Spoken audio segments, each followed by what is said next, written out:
दोस्तों, स्वागत है आप सभी का हमारे YouTube चैनल पर और इस नई वीडियो के अंदर। तो दोस्तों, आज की इस वीडियो के अंदर हम लोग आपकी कक्षा 12 जीव विज्ञान का जो चैप्टर चल रहा था, इसका नाम था मानव जनन। मानव जनन के अंदर हम लोगों ने पिछली वीडियो के अंदर हमारा स्पर्मेटोजेनेसिस का कुछ पार्ट और शुक्राणु की जो संरचना होती है उसके बारे में डिस्कस किया था।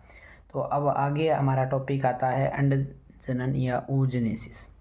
इसके बारे में हम आज की वीडियो के अंदर बात करने वाले हैं। तो बात शुरू करने से पहले अगर आप चैनल पर पहली बार आए हैं तो चैनल को सब्सक्राइब करिएगा, वीडियो पसंद आती है तो वीडियो को लाइक करिएगा। तो चलिए बिना किसी देरी के इस वीडियो को शुरू करेंगे।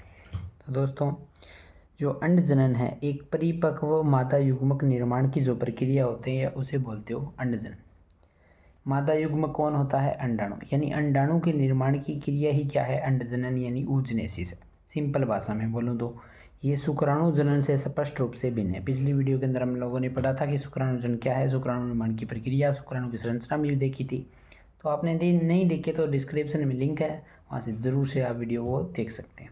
ठीक है, तो ये शुक्राणु जनन से स्पष्ट भिन्न है। कैसे भिन्न है उसके बारे में आप जब ये पूरी प्रोसेस पढ़ेंगे और आपने शुक्र जनन के बारे में पढ़ा है तो आप अच्छी तरीके से समझ जाएंगे, जान जाएंगे।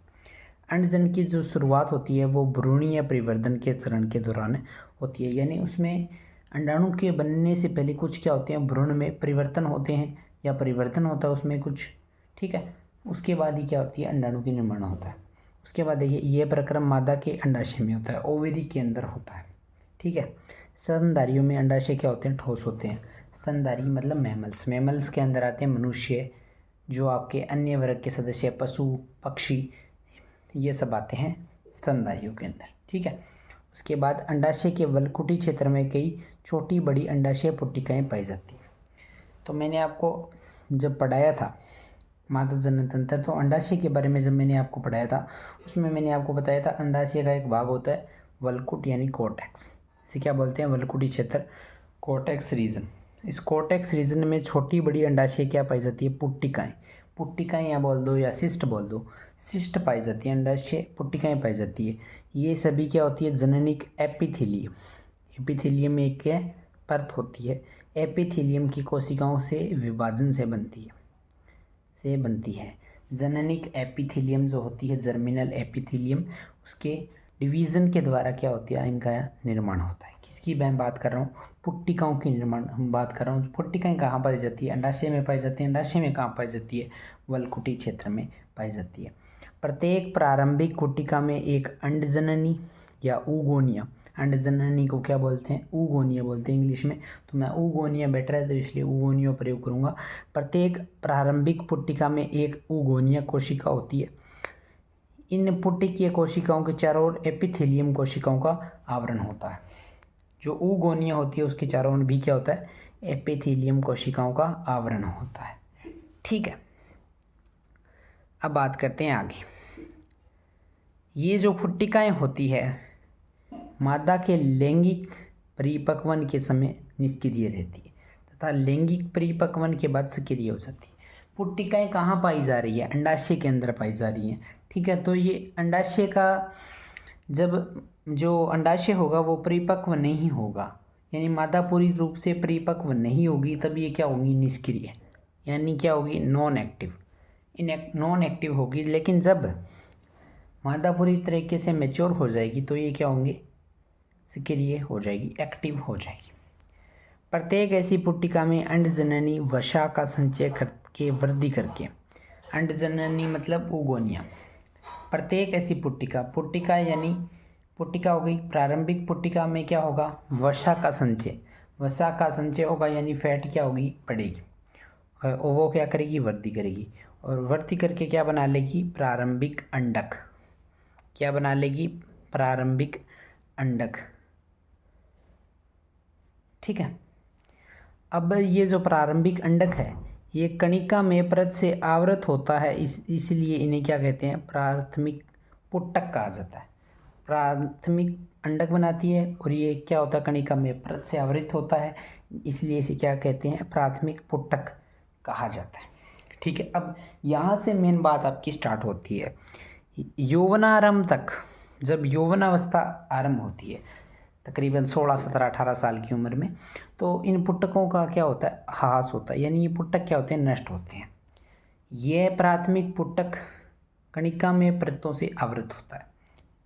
ये प्राथमिक पुटक और कणिका में परतों से आवृत होता है। अब इसे क्या कहते हैं? द्वितीयक पुटक।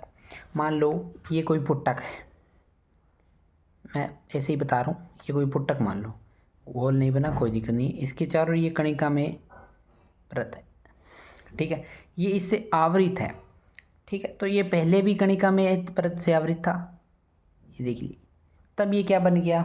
प्राथमिक पुटक। अब ये और अधिक आवृत है, तो अब इसे क्या बोल देंगे? द्वितीयक पुटक, ठीक है, द्वितीयक पुटक बोल देंगे, ठीक है। अब ये जो द्वितीयक पुटक है ये आगे भी एक और कणिका में परत आ जाएगी, जिसे किस में परिवर्तित हो जाएगा? तृतीयक पुटक में, ठीक है। तृतीयक पुटक, इसकी तृतीय पुटक की मैं बात कर रहा हूँ, इसकी तरल पदार्थ से भरी गुहा को एंट्रम कहा जाता है। जो तृतीयक पुटक होता है, इसके मध्य में क्या होता है? तरल पदार्थ होता है, लिक्विड होता है। इस लिक्विड को क्या कहा जाता है? इस लिक्विड की गुहा को या लिक्विड को ही बोल दो, क्या कहा जाता है? एंट्रम कहा जाता है। ये एंट्रम का पाया जाना तृतीयक पुटक का विशिष्ट लक्षण है, ठीक है। बहुत इंपॉर्टेंट क्वेश्चन है, एंट्रम किसे कहा जाता है? तो तृतीयक पुटक की गुहा जो कि तरल पदार्थ से भरी रहती है, क्या कहलाती है? एंट्रम कहलाती है, जो कि तृतीयक पुटक का एक विशिष्ट लक्षण है, ठीक है। तृतीय पुटक के भीतर प्राथमिक अंडक के आकार में वृद्धि होती है। तो सबसे पहले हमने स्टार्ट किया था प्राथमिक अंडक भी, जो अंड जननी होगी, oogonia होगी, उसमें फैट का संचय होगा और वो वृद्धि करेगी और प्राथमिक अंडक बनाएगी, उससे प्राथमिक पुटक बनेगा, फिर से द्वितीयक, फिर तृतीयक, इस प्रकार से हम चले थे। तो उसके भीतर, प्राथमिक पुटक के भीतर क्या पाया जा रहा है? प्राथमिक अंडक। उस प्राथमिक अंडक के आकार में शेप में क्या होगी? वृद्धि होगी, ठीक है। अब जब वृद्धि हो जाएगी प्राथमिक अंडक के अंदर, तो प्राथमिक अंडक में होगा अर्धसूत्री विभाजन, मियोसिस होगा, यानी मियोसिस होगा किसमें? प्राथमिक अंडक के अंदर। फिर क्या बनेगा? विभाजन के बाद अगुणित द्वितीयक अंडक का निर्माण होगा, अगुणित द्वितीयक अंडक का निर्माण होगा, ठीक है। पहले प्राथमिक अंडक था, अब कौन सा होगा? द्वितीयक अंडक। द्वितीयक अंडक का निर्माण किससे हुआ? प्राथमिक अंडक में अर्धसूत्री विभाजन से, ठीक है। तथा एक लघु प्रथम ध्रुवीय पिंड की रचना, एक लघु प्रथम ध्रुवीय पिंड की रचना होगी। फिर तृतीयक पुटक, अब वापस से हम वहीं आ गए। तृतीयक पुटक क्या था? द्वितीय पुटक के चारों ओर कणिका में परत पाई जा रही है, जिसे क्या बोलते हैं? तृतीयक पुटक, जो कि द्वितीय पुटक से बना है, ठीक है। तो ये द्वितीय पुटक आगे चलकर परिपक्व पुटक या ग्राफी पुटक में परिवर्तित हो जाता है, लेकिन ये आगे चतुर्थ पुटक नहीं बनता है। यहाँ पर क्या बनता है? परिपक्व यानी मैच्योर पुटक बनेगा या ग्राफी पुटक बनेगा, उसमें परिवर्तित हो जाता है। तृतीयक पुटक के चारों ओर एक नई झिल्ली का निर्माण होता है, जिसे पारदर्शी अंडावरण यानी जोना पेल्यूसिडा कहा जाता है, ठीक है। तो तृतीयक पुटक जो होता है, उसके चारों ओर एक नई झिल्ली बन जाती है, नई मेम्ब्रेन बन जाती है, जो कि एक पारदर्शी होती है, पारदर्शी अंडावरण होता है, यानी पारदर्शी परत होती है, जिसे क्या कहते हैं? जोना पेल्यूसिडा कहते हैं। कहाँ पाई जा रही है? तृतीयक पुटक के चारों, ठीक है। अब जो ये ग्राफी पुटक है, ग्राफी पुटक किससे बना? तृतीय पुटक में परिवर्तित होने, तृतीय पुटक आगे चलकर ग्राफी पुटक में परिवर्तित हो रहा है, ठीक है, ठीक है। इसे अब ग्राफी पुटक जो होता है वो फटकर अंडाणु को अंडाशय से मोचित कर देता है। ग्राफी पुटक से अंडाणु को अंडाशय से मोचित या मुक्त कर देता है। इस प्रक्रिया को अंडोत्सर्ग या ओव्यूलेशन कहते हैं। यानी फाइनली अंडाणु का निर्माण किससे होता है? ग्राफी पुटक से। जो आपका ग्राफी पुटक होता है, ग्राफी पुटक क्या है? तृतीय पुटक आगे चलकर परिपक्व में, या जिसे ग्राफी पुटक कहते हैं, परिपक्व या ग्राफी पुटक में परिवर्तित होता है। कौन? तृतीय पुटक, उसे ग्राफी पुटक कहा। ग्राफी पुटक जो होता है वो आगे फट जाता है, फटकर क्या बनाता है? अंडाणु। अंडाणु आगे अंडाशय से क्या कर दिए जाते हैं? मुक्त कर दिए जाते हैं। ये पूरी प्रोसेस क्या कहलाती है? अंडोत्सर्ग या ओव्यूलेशन कहलाती है, ठीक है। उम्मीद करता हूँ आपको कुछ कुछ समझ में आया होगा, कुछ आया तो भी बढ़िया है। आप एक और बार वीडियो को देख लीजिएगा, पूरी अच्छी तरीके से क्लियर हो जाएगा, ठीक है। अब हम बात करते हैं इसकी पूरी प्रोसेस को हम एक डायग्राम के थ्रू समझते हैं, इससे भी आपको बहुत अच्छी तरीके से समझ में आने वाला है। तो कैसे होता है अंडाणु का निर्माण? ये देखिए, ये होती है प्रीमोडियल जर्म सेल, पीजीसी। वहाँ पर भी बन रही थी, यहाँ पर भी बन रही थी। इसमें होगा विभाजन, ये विभाजन करेगी, ये क्या बन जाएगी, ठीक है।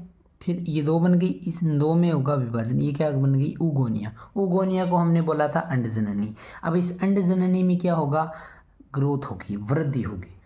अब ठीक है, अब ये यहाँ पर क्या बन गया, प्राथमिक अंडक बन गया। ये भी हमने यहाँ पर देखा था। ये स्टेज है जन्म बाल्यावस्था की। सेम यही डायग्राम आपकी एनसीईआरटी में भी है, ठीक है। तो ये स्टेज है जन्म या बाल्यावस्था की। जब यौवन प्रारंभ होगा तो प्रथम ध्रुवीय पिंड बन जाएगा, फिर द्वितीय ध्रुवीय पिंड बनेगा, ठीक है। इस प्रकार ये प्रोसेस चलेगी। तो सबसे पहले मैं आपको ये बोलना चाहता हूँ, जो सिंपल एक तरीके से और समझ सकते हैं, अंडजनी होगी या उगोनी होगी, उसमें क्या होगा, समसूत्री विभाजन। समसूत्री विभाजन होगा तो प्राथमिक अंडक बनेगा, प्राथमिक अंडक में द्वितीयक, प्राथमिक अंडक में अर्धसूत्री विभाजन होगा। हमने ऊपर अभी पढ़कर आए, प्राथमिक अंडक में अर्धसूत्री विभाजन होगा और द्वितीयक अंडक बनेगा।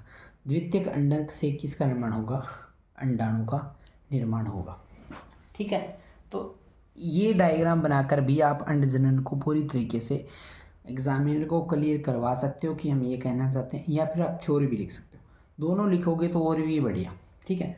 तो हमने इस वीडियो के अंदर हम लोगों ने अंडजनन की बात करी। एक बार फिर से बड़ी बड़ी बातें आपको बता देता हूँ।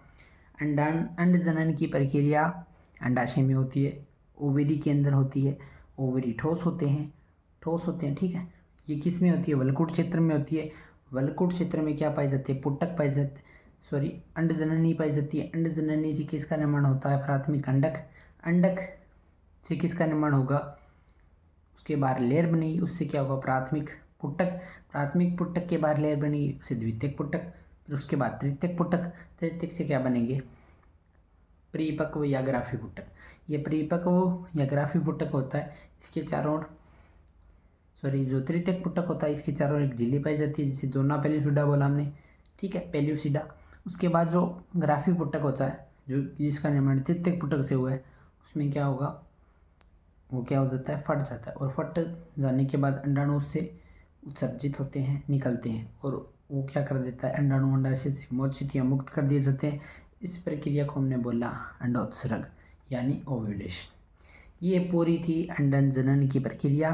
तो आपके युग्मक जनन के अंदर 2 पार्ट होते हैं, एक तो होता है स्पर्मेटोजेनेसिस, शुक्राणु का निर्माण, एक होता है oogenesis यानी अंडजनन यानी अंडाणु का निर्माण। ये दोनों हमने कंप्लीट कर लिए, ठीक है।